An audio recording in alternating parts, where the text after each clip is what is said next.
Life process से क्या समझ में आता है? लाइफ प्रोसेस क्या होता है? समथिंग जिसकी वजह से हम हैं और हमारी जो भी हम परफॉर्म कर पा रहे हैं वो सब चल रहा है बिकॉज ऑफ लाइफ प्रोसेस। तो इस चैप्टर में क्या क्या पढ़ेंगे? लाइफ प्रोसेस के बारे में, न्यूट्रिशन के बारे में, रेस्पिरेशन, ट्रांसपोर्टेशन और एक्सक्रीशन। अब लाइफ प्रोसेस के ना जो इम्पोर्टेंट चार चीज है ना वो है nutrition, respiration, transportation and excretion. Next intro में क्या है? Basic process of life. Basic process of life क्या होता है? ऑर्गेनाइजेशन होता है, मेटाबॉलिज्म होता है, रिस्पॉन्सिवनेस, मूवमेंट और रिप्रोडक्शन। मतलब जो भी चीजें हम परफॉर्म कर रहे हैं जिसके बेसिस पे हमारी जो चीजें हम जिंदा है उस उन सब के लिए क्या रिस्पॉन्सिबल? हमारे मूवमेंट से रिस्पॉन्सिबल है, रिप्रोडक्शन रिस्पॉन्सिबल, ताकि जनरेशन से जनरेशन हमारी ह्यूमंस की जो जनरेशन ह्यूमंस जो है वो रह सके। देन नेक्स्ट हम रिस्पॉन्स कैसे दे रहे हैं? रिस्पॉन्स वो इम्पोर्टेंट है, मेटाबॉलिज्म इम्पोर्टेंट है, ऑर्गेनाइजेशन इम्पोर्टेंट है। अब ना ह्यूमंस में क्या है ना, ह्यूमंस में काफी कॉम्प्लेक्स चीज है। एयर लेते हैं तो रेस्पिरेशन चाहिए उनको, खाना खाएंगे तो डाइजेशन चाहिए उनको, देन एक्सक्रीशन भी चाहिए उनको, देन ग्रोथ भी चाहिए, डिफ्रेंसिएशन भी होता है उनमें। पर प्लांट्स में इतना कुछ नहीं है। प्लांट्स में क्या होता है? सिर्फ स्टोमेटा के थ्रू एयर का हो गया और फ्लोएम के थ्रू, फ्लोएम और जाइलम के थ्रू वाटर का हो गया, बस इतना ही होता है प्लांट्स, सिर्फ दो चीजें। पर ह्यूमंस में काफी सारी चीजें हैं। तो अभी ये लोग कह रहे हैं जो ह्यूमंस में कॉम्प्लेक्स काफी चीजें हैं। और ह्यूमंस में क्या क्या होता है? ग्रोथ होता है, डिफरेंशिएशन, रेस्पिरेशन, डाइजेशन, एक्सक्रीशन। तो ये जो सारी प्रोसेस है ना वो इंटर रिलेटेड है। अब कैसे इंटर रिलेटेड है आगे पढ़ते हैं।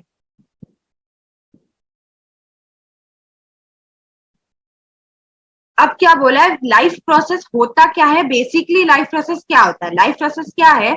एक लिविंग ऑर्गेनिज्म के लिए ना जो एसेंशियल चीजें हैं, जैसे जिसके उससे वो मूव कर सकता है या फिर रेस्ट कर सकता है या फिर सो सकता है या फिर कोई भी अपनी परफॉर्मेंस, अपनी एक्टिविटी कर सकता है, वो है लाइफ प्रोसेस। तो अभी उन्होंने कहा कि क्या है लाइफ? क्या है? Process which together perform the function of maintenance. जो प्रोसेस साथ में परफॉर्म होके मेंटेनेंस करता है फंक्शन के लिए, वो होता है लाइफ। नेक्स्ट, अब इसके अंदर क्या क्या है? न्यूट्रिशन है, रेस्पिरेशन है, सर्कुलेशन है, एक्सक्रीशन है। ये चारों चीजें ना काफी ज्यादा इंपॉर्टेंट है लाइफ प्रोसेस को चलने के लिए। देन नेक्स्ट, न्यूट्रिशन क्या होता है? बेसिकली अगर हम न्यूट्रिशन को सिंपल वर्ड्स में समझे ना तो क्या होता है कि हम कुछ खा रहे हैं, अंदर फूड ले रहे हैं और वो फूड जो है ना वो एनर्जी में कन्वर्ट हो जा रहा है। वही जो एनर्जी है ना बाद में वो न्यूट्रिएंट्स बन जाता है। बस यही न्यूट्रिशन है। अब अगर इनके लैंग्वेज में डेफिनेशन हम देखने जाए तो डेफिनेशन क्या होगी? Nutrition is the process of taking in food and converting it into energy and other vital nutrients required for life. यही कि भाई फूड ले रहे हैं हम, उसके बाद उसको कन्वर्ट कर रहे हैं एनर्जी में ताकि वो जो भी हमारे लाइफ के जितने भी चीजें हैं वो परफॉर्म कर सके और न्यूट्रिएंट्स हमारे बॉडी में न्यूट्रिएंट्स बन जा रहे हैं, वो न्यूट्रिशन अंदर जाके वो फूड। नेक्स्ट, न्यूट्रिशन के बारे में और डिटेल में, वो तो न्यूट्रिशन की हमने डेफिनेशन देख ली, अब न्यूट्रिशन के बारे में और डिटेल में पढ़ते हैं। तो न्यूट्रिशन क्या है? Process of acquiring food that is needed for nourishment and sustenance of organism is called nutrition. मतलब कि हम फूड ले रहे हैं तो वो हमारे नरिशमेंट के लिए और हमारे जिंदा रहने के लिए वो फूड हमें हेल्प कर रही है, बस यही जो है न्यूट्रिशन है। अब इन्होंने एग्जाम्पल दिया है कि जब हम बाइसाइकिल राइड करते हैं या फिर कुछ भी करते हैं तो हमारी जो एनर्जी है ना वो यूज्ड अप हो जाती है। अब ये जो एनर्जी है वो ये जो एनर्जी आ रही है ना वो आ रही है फूड से। देन नेक्स्ट उन्होंने बोला है कि दो टाइप्स की न्यूट्रिशन होती है, एक तो होती है ऑटोट्रॉफिक न्यूट्रिशन और एक होती है हेटेरोट्रॉफिक न्यूट्रिशन। अब ऑटोट्रॉफिक वर्ड से क्या समझ में आ रहा है? मतलब कि खुद से बना रही है वो। तो वही उन्होंने, अब ऑटोट्रॉफिक के बारे में अगर हम आगे देखें तो क्या है? If an organism can nourish itself, मतलब खुद से बना रही है ना जो, वो ऑटोट्रॉफिक होता है।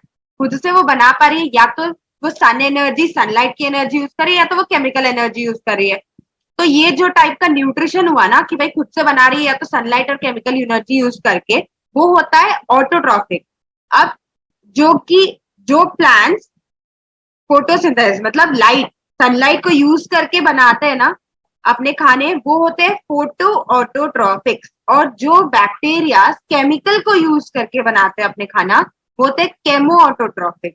केमिकल वर्ड केमो आ गया ना यहाँ पे, केमिकल ऑटोट्रॉफिक। और ये फोटोसिंथेसिस के थ्रू फोटो ऑटोट्रॉफिक। अब नेक्स्ट हेट्रोट्रॉफिक। हेट्रोट्रॉफिक क्या होता है? हेट्रोट्रॉफिक मतलब कि वो खुद से बना ही नहीं सकती, दूसरे पे डिपेंडेंट है अपने खाने के लिए। तो इनमें क्या कौन कौन आ जाएंगे? When an organism depends on other for their food. जब एक ऑर्गेनिज्म दूसरे ऑर्गेनिज्म पे डिपेंड रहता है अपने फूड के लिए, तो वो टाइप का जो न्यूट्रिशन होता है उसको बोलते हैं हेट्रोट्रॉफिक न्यूट्रिशन। तो अब ये ऑर्गेनिज्म डिपेंड किस पे होता है? ये जो हेट्रोट्रॉफिक वाले ऑर्गेनिज्म तो डिपेंड किस पे होंगे? बेसिकली वो ऑटोट्रॉफिक पे तो डिपेंड होंगे, क्योंकि ऑटोट्रॉफिक ही तो खाना बना के दे रही है उनको। तो एनिमल्स विच ईट प्लांट्स। अच्छा ठीक है, अब तीन टाइप्स के हमने पढ़े थे कि एक तो होता है हर्बीवोरस, कार्निवोरस एंड ओमनीवोरस। तो हर्बीवोरस कौन से एनिमल्स होते हैं? जो कि प्लांट्स को खाते हैं। जो कार्निवोरस होते हैं वो कौन से होते हैं? जो दूसरे एनिमल्स को ही खा जाते हैं। Then holozoic, saprophytic and parasitic nutrition, ये सारे जो है ना, ये सब हेट्रोट्रॉफिक के अंदर ही आते हैं।